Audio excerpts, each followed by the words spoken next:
每天早上8点半，在玉廊东或者璧山换乘 MRT 时，看着眼前挤得水泄不通的车厢，你是不是也曾绝望地等过下一趟？跨岛线开通的倒计时已经敲响，而刚刚运抵新加坡的首列中国造地铁，带来了一个极其反常识的工程细节：高达 1.6 米宽的车厢连接通道。很多人以为这只是为了让你站得更舒服一点，但在轨道交通的精密计算里，尺寸的微小变化隐藏着新加坡路交局破解高密度城市通勤噩梦的硬核算法。今天我们就用南洋视角拆解这列列车背后的技术账与地缘账。了解新加坡城市规划的朋友都知道，我们无法像其他大国那样摊大饼式的扩张。目前新加坡已经有大约 12% 的土地用于修建道路，地表空间的极限逼着我们只能向地下寻找生存的增量。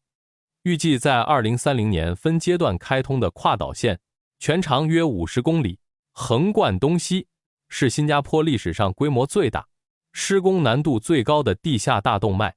它不仅仅是一条连接樟宜航空园和玉廊湖区的铁轨，更是重塑新加坡人口与产业分布的物理杠杆。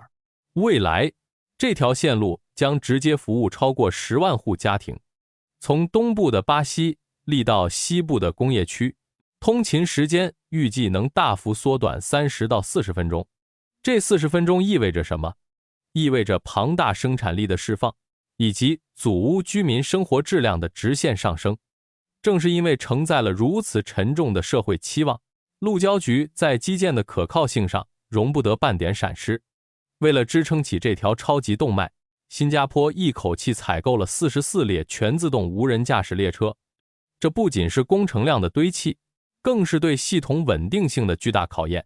在新加坡，公共交通的成败直接关乎执政的民意基础，任何一次严重的系统瘫痪，代价都是不可承受的。因此，庞大的采购规模背后，是这座高密度城市对交通解法的又一次极限探索。这次跨岛线，新加坡一口气向海外供应商采购了44列全自动无人驾驶列车。如果你一直关注新加坡的轨道交通规划，就会发现，这并不是路交局第一次做出这种跨越地缘阵营的选择。在此前的汤申东海岸线上，采用同体系厂商技术的列车已经跑出了一份相当亮眼的运营数据。正是这种基于真实数据的信任背书，让新加坡在跨岛线的100亿级招标中，能够完全屏蔽外界的政治杂音。新加坡的采购逻辑非常硬核，我不看你的阵营标签，我只拿显微镜看你的技术参数、系统集成、稳定性和全生命周期性价比。作为全球最让人头疼的甲方之一，路交局对细节的榨取到了令人发指的地步。我给你举个最直观的例子，这次跨岛线列车的车厢连接通道宽度被死死卡在了 1.6 米。这个看似不起眼的工程数字，其实是针对新加坡极高密度人流疏导所做的极限计算。它能保证在早晚高峰期，乘客可以极其顺畅地在车厢之间移动，直接缩短了列车在每个站台的停靠时间，从而拉升整条线网的吞吐效率。这种把宏观的全球供应链重组精准降维到微观用户体验上的能力，正是新加坡基建模式无法被轻易复制的核心壁垒。不过，买到了顶级硬件只是第一步。大家乘坐地铁时，有没有留意过哪些让你觉得特别反常识的设计细节？可以在评论区交流一下。你在乘坐 MRT 时，最看重哪个车厢设计细节？可以在评论区告诉我。但只有顶级硬件，在今天这个脆弱的供应链环境下显然是不够的。把城市交通的绝对命脉完全交托给海外制造商，根本不符合新加坡刻在骨子里的危机意识。这就引出了我们今天最核心的洞察：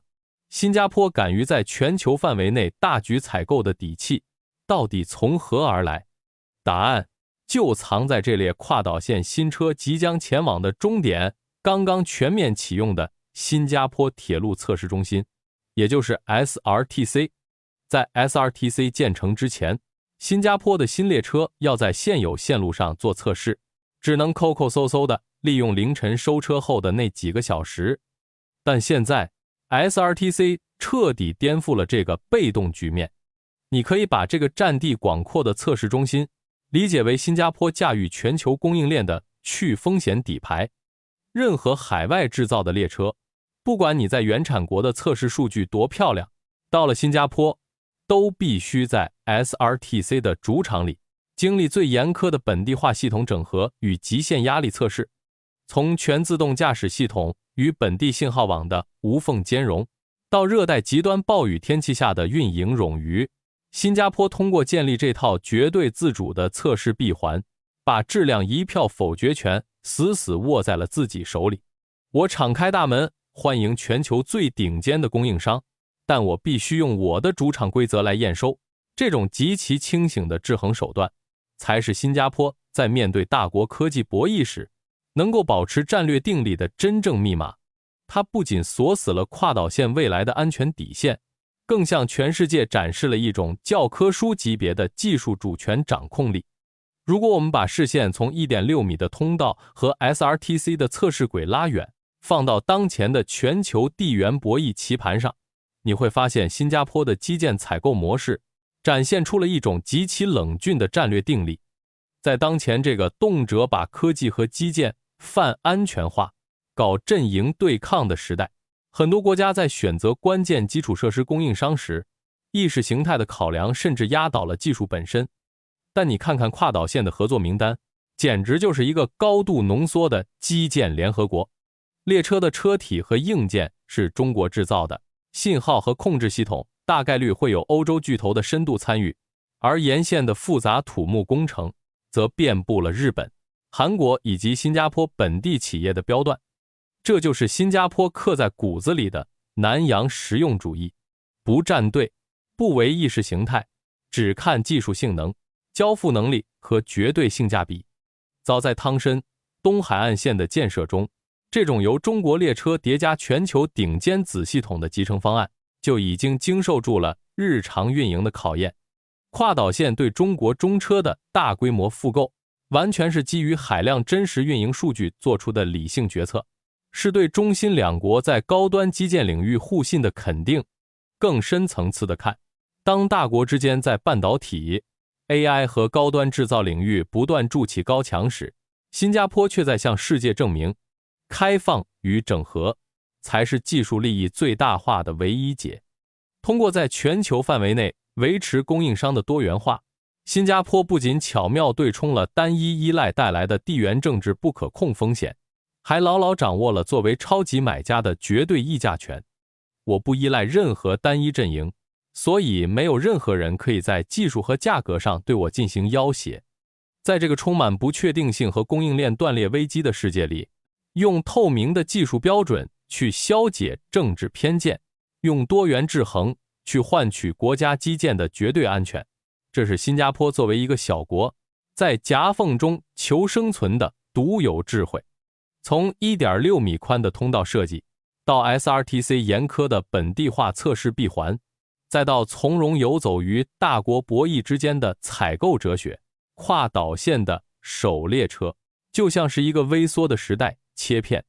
它让我们清晰地看到了新加坡如何在复杂的全球化浪潮中用理性和专业构筑自己的护城河。基建从来都不只是冰冷的钢筋水泥和机械齿轮，它是这座城市对未来的承诺，是对每一个普通人生活质量的兜底。跨岛线预计在2030年就会分阶段和大家见面。你对这条重塑新加坡格局的地下大动脉有什么期待？或者你最希望它能改善哪里的交通状况？欢迎在评论区留言告诉我，我们一起探讨。如果你喜欢今天这种用南洋视角拆解科技与地缘的深度内容，请记得订阅我的频道，并打开小铃铛，这样你就不会错过下一次的硬核洞察。科技改变生活，地缘重塑格局。我们下期视频不见不散。